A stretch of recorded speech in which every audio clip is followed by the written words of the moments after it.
या संदर्भामध्ये नसता परब साहेब यामध्ये क्रिमिनल गुन्हा झालेला आहे, त्यांना गुन्हा झालेला आहे, तो त्याचा आम्ही चौकशी कशी करणार आहे?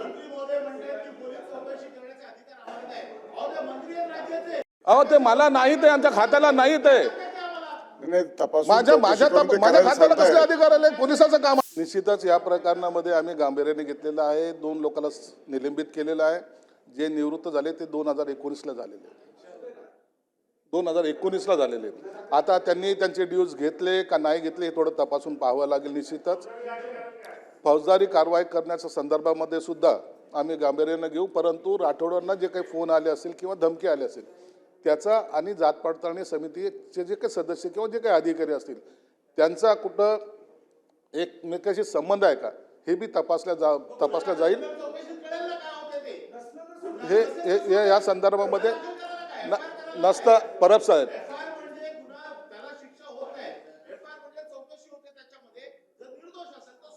साहेब यामध्ये ज्या सदस्यांना धमकी आलेल्या आहेत त्यांनी ती कंप्लेंट दाखल करायची. त्यांनी कंप्लेंट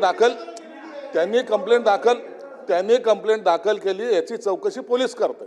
त्याची चौकशी करण्याचे अधिकार आम्हाला नाही. त्यांना जे काही धमकी आलेले आहेत हा क्रिमिनल गुन्हा झालेला आहे, त्यांना गुन्हा झालेला आहे, तो त्याचा आम्ही चौकशी कशी करणार आहे?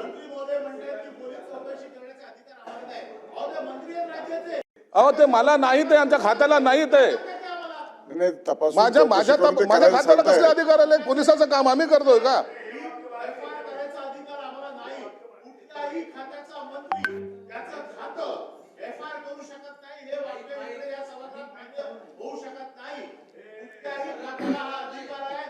सभापती महोदय, ज्या सदस्यांना अशा धमक्या आलेल्या आहेत ते तो विषय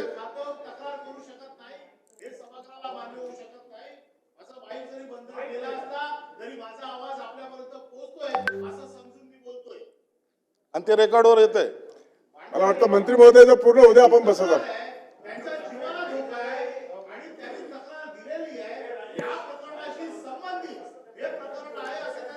मंत्री महोदय अनिल परब जे 1 मिनिट आपण बसा जरा खाली.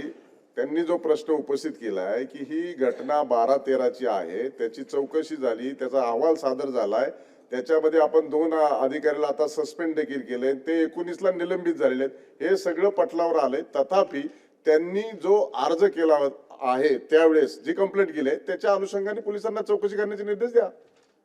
प्रश्न असा आहे, त्यांनी जी काही कंप्लेंट दाखल केली होती ती जात पडताळणी समितीच्या अधिकाऱ्याच्या विरोधात त्यांनी केलेले बोगस कारनामे अनुषंगाने त्याची चौकशी किंवा चुकीच्या मार्गाने केलेलं काय दिले ना, त्या अर्जाच्या अनुषंगाने पोलीस चौकशी करतील. प्रश्न क्रमांक 4 5100. सभापती महोदय, प्रश्न क्रमांक 5100. सभापती महोदय, छापल्याप्रमाणे